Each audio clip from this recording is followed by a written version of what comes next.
Entonces vamos a hacer el día de hoy algunos problemas relacionados con el tema de campos magnéticos.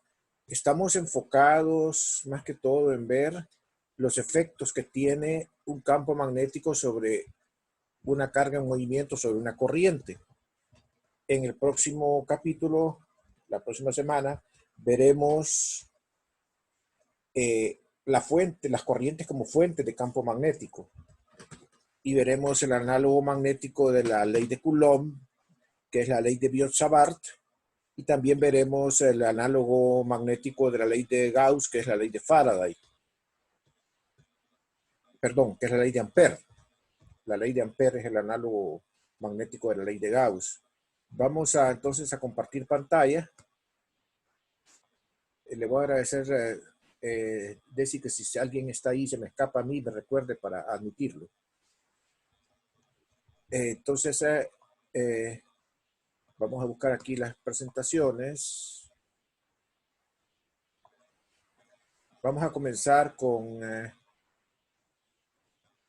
este problema que tenemos. Vamos a ver con cuál de las dos presentaciones.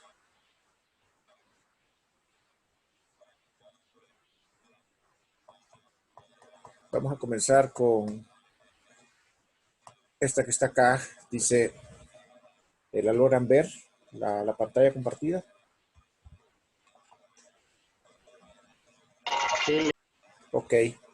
Leamos el enunciado. Dice: la fuerza sobre un alambre tiene un valor máximo de 7.50 por 10 a la menos 2 newton cuando se coloca entre los polos opuestos de un imán. La corriente fluye de manera horizontal hacia la derecha y el campo magnético es vertical. Se observa que el alambre salta hacia el observador cuando se enciende la corriente. Inciso A, ¿qué polaridad tiene el polo magnético superior? Inciso B, si la superficie de los polos magnéticos tiene un diámetro de 10.0 centímetros, estime la corriente en el alambre si el campo magnético es de 0.220 Tesla. C, si se inclina el alambre de manera que forme un ángulo de 10 grados con horizontal, ¿qué fuerza se sentirá ahora? Bueno, en primer lugar, entonces, nosotros tenemos la corriente en una dirección dada que viene marcado por el vector IL. En este caso, esta es la dirección de IL. Y el campo magnético va entonces, la corriente fluye horizontal hacia la derecha, nos dicen, ¿verdad? Y que la fuerza magnética es de 50 por 10 a la menos 2 newton cuando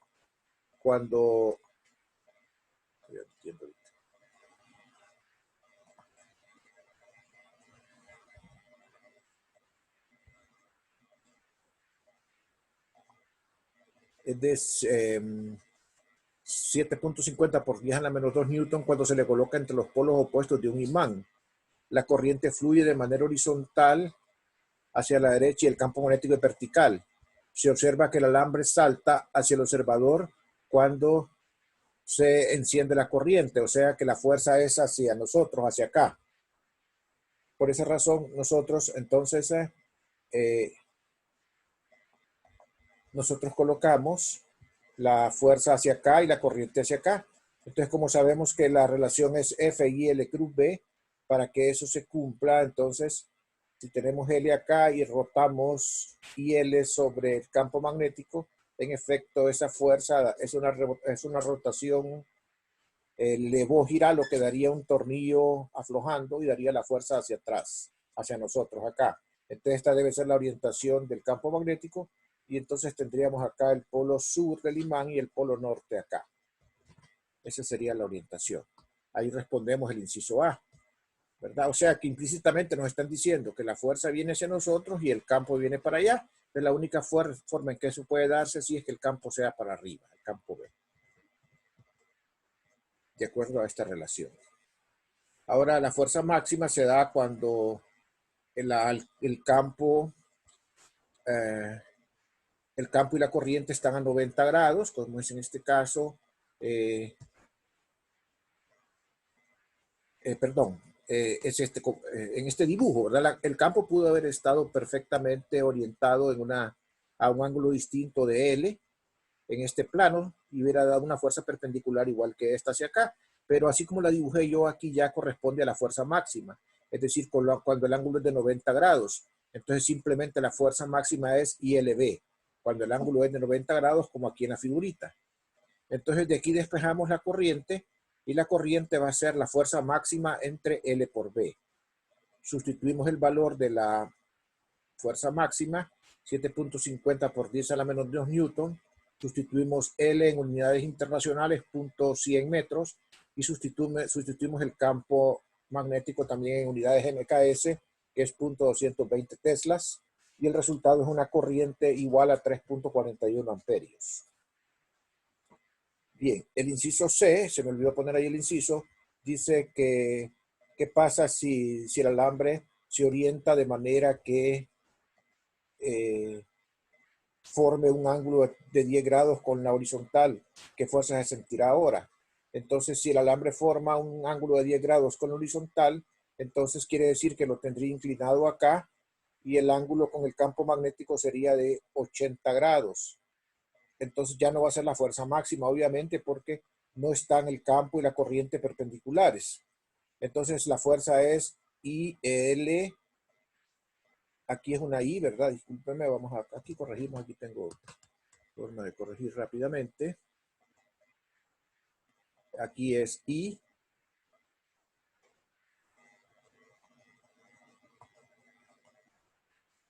IBL. Entonces aquí es I. Es I.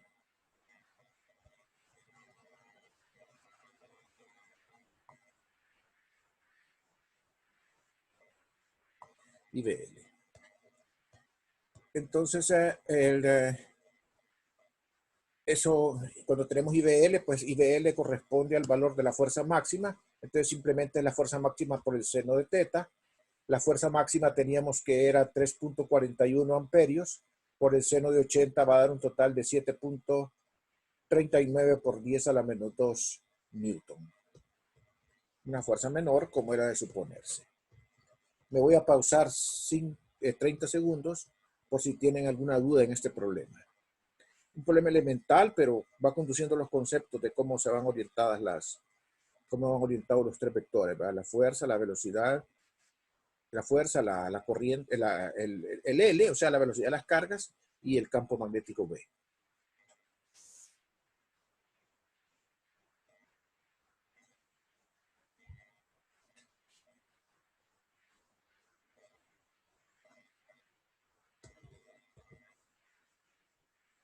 Ok, voy entonces a continuar con el siguiente ejemplo.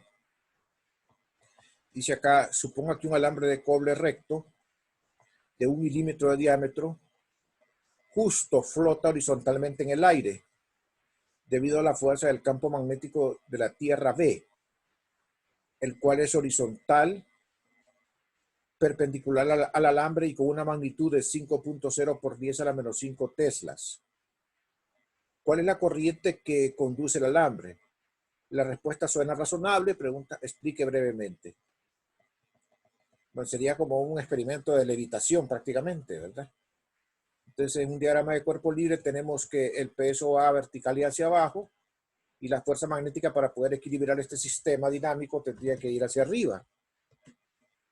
Entonces, para que eso ocurra, los vectores IL y B tendrían que estar orientados de esa manera, porque la rotación IL cruz B, así, IL cruz B, rotación contra manecillas del reloj, afloja el tornillo y lo levanta, y por lo tanto la fuerza magnética iría para arriba. O sea que aquí iría el campo magnético y aquí iría la orientación del alambre.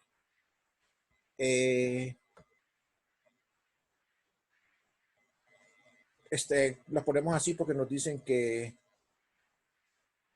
el campo magnético va perpendicular al alambre, o sea que estamos obteniendo prácticamente la fuerza magnética máxima en ese caso que podemos lograr, ¿verdad? Si orientáramos el alambre a un ángulo con el campo, obtendríamos un seno diferente al seno de 90 y tendríamos una fuerza menor.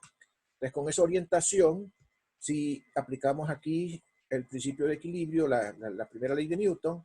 Las dos fuerzas deberían de equilibrarse y ser en magnitudes iguales. Y entonces tenemos que ILB, que sería la fuerza magnética, sería igual a la masa por la gravedad. La masa es la densidad, en este caso, del material de que está hecho el alambre, y el volumen, que sería entonces 1/2 de d cuadrado, ¿verdad? Porque sería el volumen de la pieza, del material. Vamos a leer otra vez qué características tiene el material. Recto, tenemos el diámetro. Entonces el volumen de un cilindro es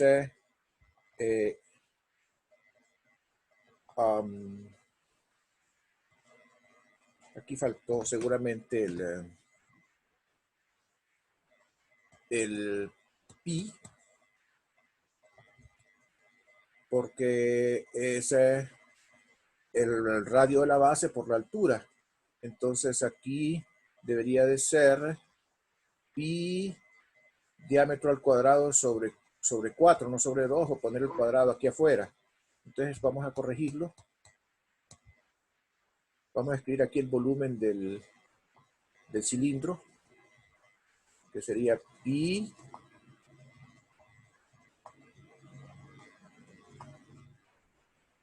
r cuadrado, que es el área de la base,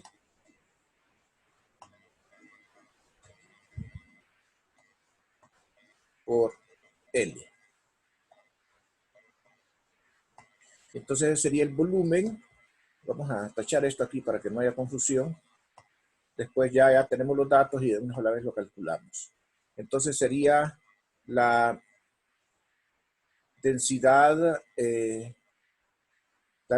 del material, el volumen del cilindro, del alambre, por la gravedad. Sería masa por gravedad. Entonces, sí hace lo que ocurrió, que aquí, vamos a ver.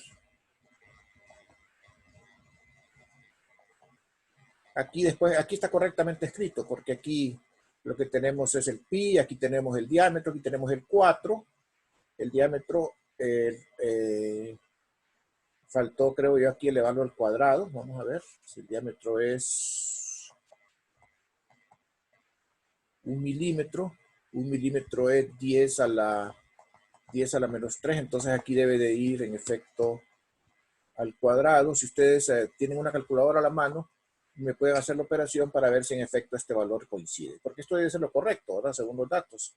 Pi de cuadrado sobre 4. Entonces aquí iría el volumen y esta sería la gravedad al despejar. Porque entonces pasaría el L hacia abajo. El L se cancela.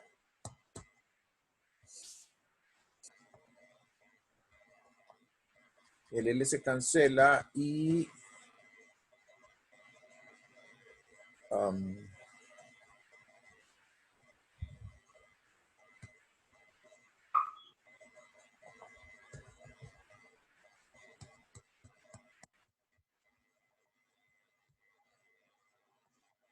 entonces quedaría aquí solamente la densidad y el diámetro al cuadrado, la gravedad y el 4 veces el campo magnético. Si alguien tiene una calculadora, le agradecería por favor que me verifique si este resultado da este valor que está acá. Corregí aquí nada más para ser consistente, ¿verdad? Porque realmente no solamente es 1/2 del diámetro al cuadrado, sino que es pi diámetro al cuadrado sobre 4 el volumen. ¿Me lo puede hacer el cálculo de si usted tiene calculadora a mano, por favor? Ya lo hice, pero a mí me da 1370.048 amperios. Ok, entonces corrijámoslo nada más. 1300, con estos datos, ¿verdad? Con estos que están acá, ¿verdad? Sí. Exactamente, ¿verdad? 1370. Vamos a corregirlo entonces. 1370. Punto.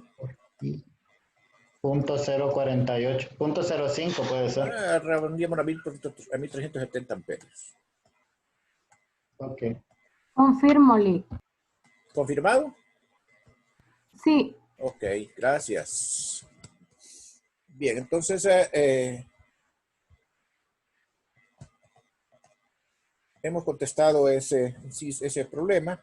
Si tienen alguna pregunta, nuevamente me pauso un momentito para que puedan discutirlo.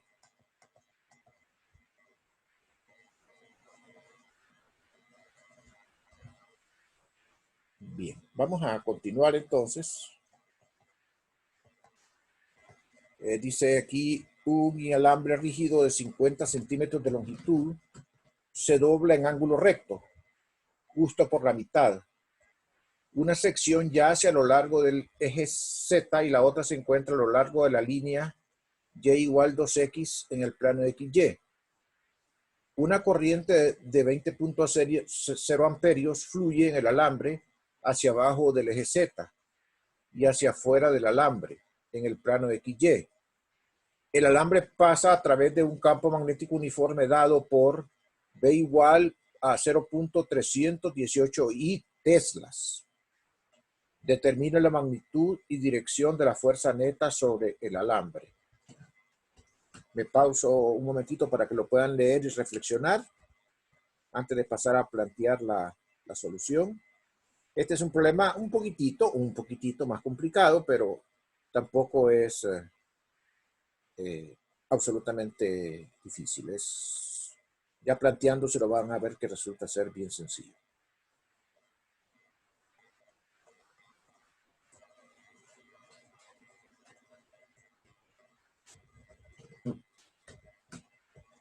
Bueno, esquematicémoslo con el dibujito, ¿verdad? Entonces, el alambre es este que voy a marcar aquí con la manito. Aquí lo doblamos, miren. ¿Verdad? Lo doblamos a la mitad. Entonces, de tal forma, y lo orientamos de tal forma que forma un ángulo acá con el eje X positivo. Los datos que nos dan nada más es que lo doblamos en dos partes iguales y va a lo largo de la recta Y igual a 2X. O sea que la recta esta es Y igual a 2X. O sea que si nosotros tomáramos un punto acá con X igual a 1, el valor de Y correspondería a 2.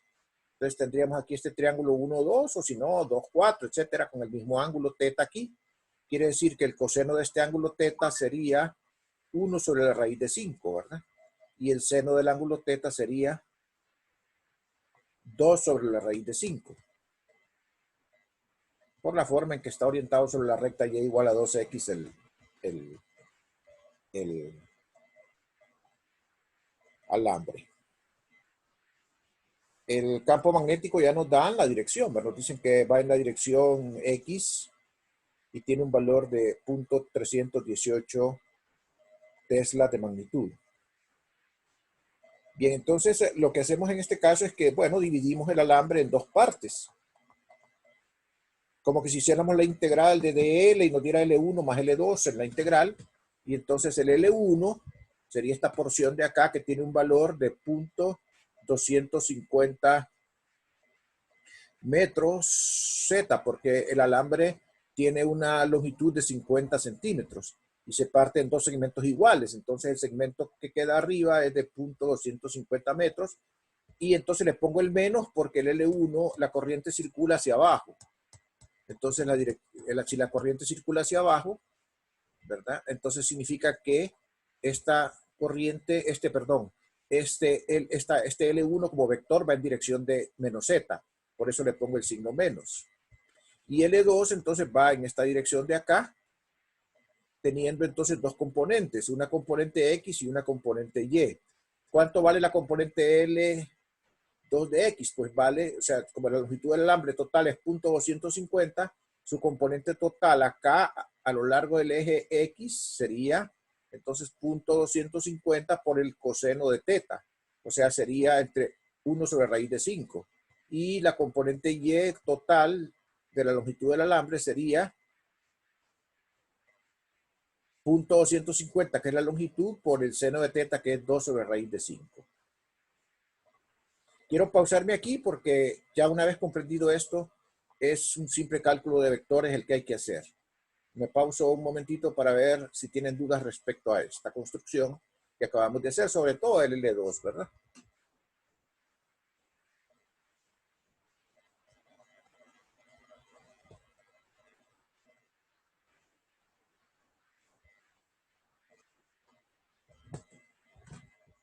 Bueno, entonces el B sabemos que es .318x unitario teslas y la fuerza es por definición entonces IL cruz B, o sea IL1 más L2 cruz B. Entonces tenemos el I que es de 20 amperes, el L que es .250 que sería el L1, ¿verdad? Y el L2 que es el mismo, o sea el L1 y el L2 es el .250 que está de factor aquí, miren, ¿verdad? Y entonces el que del menos K, que es por este vector que está acá, disculpen si mezclo K y Z, yo no tengo mucho problema con eso, pero es lo que ustedes ya saben que es lo mismo, menos K, el I es este X unitario que está aquí entre raíz de 5 y el J es este 2 sobre raíz de 5 que está aquí y lo voy a cruzar entonces con el producto punto de B que es .318i teslas. Entonces solo recuerdo las órdenes de ciclicidad. Entonces tenemos que el primer término es K cruz I, ¿verdad? Porque es este cruzado con este, más J cruz I, que es este cruzado con este, y esos son los únicos dos términos. Pues recordamos la ciclicidad, K cruz I da J, el signo menos se conserva, y entonces queda el menos 1.59, que es el factor aquí que resulta de multiplicar. Y J cruz I es menos K. Entonces aquí daría, al multiplicar 2 por 1.59 entre raíz de 5, daría este factor 1.42 y lo que ocurre es que se vuelve menos porque J cruz I es menos K. Y entonces da como resultado este vector que está acá, que tiene componente Y menos 1.59 y componente Z menos 1.42. O sea que ese vector descansa en el octante negativo, o sea, en el cuadrante negativo del plano YZ. Ahí, digamos, dibujamos el plano YZ. Entonces, si tengo θ aquí, θ sería el ángulo que forma con el eje Y negativo, ¿verdad? O sea, sería bajo el eje Y negativo. Entonces, ese sería el ángulo θ. Entonces, aquí tenemos que la magnitud de B sería, por el teorema de Pitágoras, el cuadrado de la componente Y más el cuadrado de la componente Z raíz cuadrada. Hacemos esta operación acá. Y entonces la componente Y al sacar raíz cuadrada sería 2.13 newton. Ok. Si queremos nosotros ahora saber el ángulo, miren cuál es siempre. Tengo que visualizar aquí este triángulo. Aquí, como estoy definiendo el ángulo θ como el ángulo con el eje Y, entonces el lado opuesto sería la componente Y el lado adyacente sería la componente, perdone, el lado opuesto sería la componente Z y el lado adyacente sería la componente Y. Entonces aquí iría lado opuesto que sería la componente Z, que sería menos 1.42, que es la componente Z, y menos 1.59, que es la componente Y. Tangente inversa, y eso sería 41.8 grados. O sea que este ángulo medido desde el eje Y hacia acá abajo sería 41.8 grados. Abajo del eje Y negativo. Y ahí está definido completamente el vector fuerza. ¿Alguna pregunta? Me pauso 30 segundos para que reflexionen sobre el problema.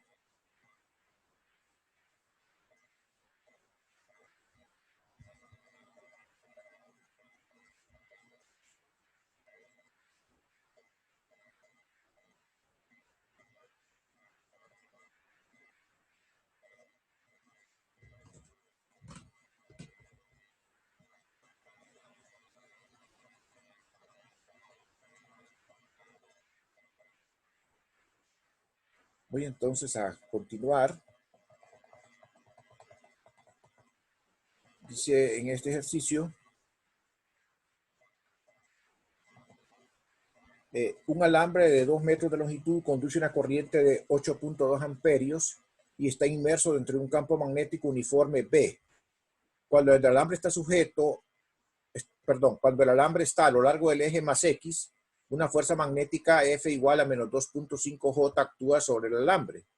Y cuando el alambre está a lo largo del eje más Y, la fuerza magnética es F igual a 2.5 I menos 5.K.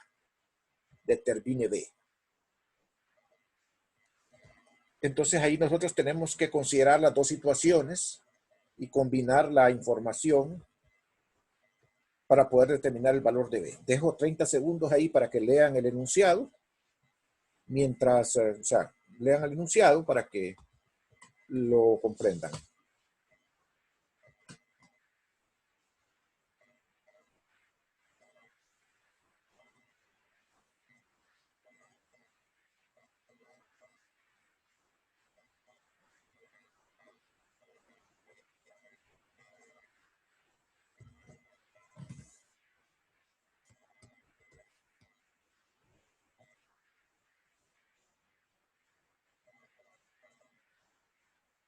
Ok, me está dando tiempo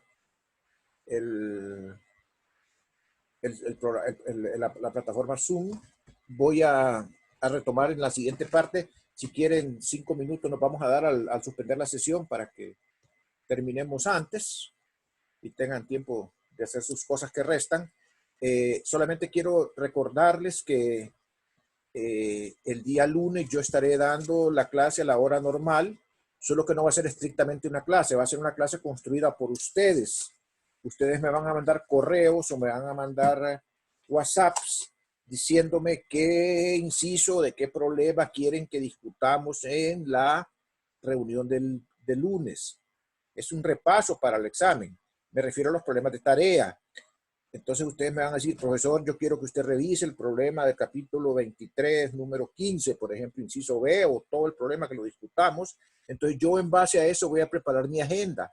Tiene que ser así porque no tengo pizarrón, todavía no tengo pizarrón electrónico para poder ir contestando en vivo. Entonces tengo que traer ya las dudas, tengo que traer ya la agenda editada para que podamos discutirla, ¿verdad? Entonces yo espero que me manden en efecto ustedes eso para yo poder tener material para poder dar la clase. ¿Estamos de acuerdo todos? Si no contesta nadie, es que están de acuerdo, que entendieron bien lo que dije. Sí, está clara la instrucción. Ok, les estaré recordando la instrucción también por los medios de comunicación que tenemos, ¿verdad?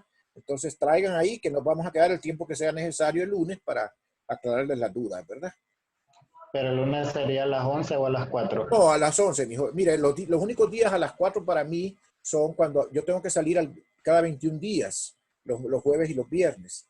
Y el día que salgo es el martes, y entonces yo creo que vamos a pactar a las 4 mejor, porque a veces regreso, no regreso a la hora y no quiero quedarles mal, ¿verdad? Pero de ahí los demás días van a ser el lunes. El lunes es a las 11.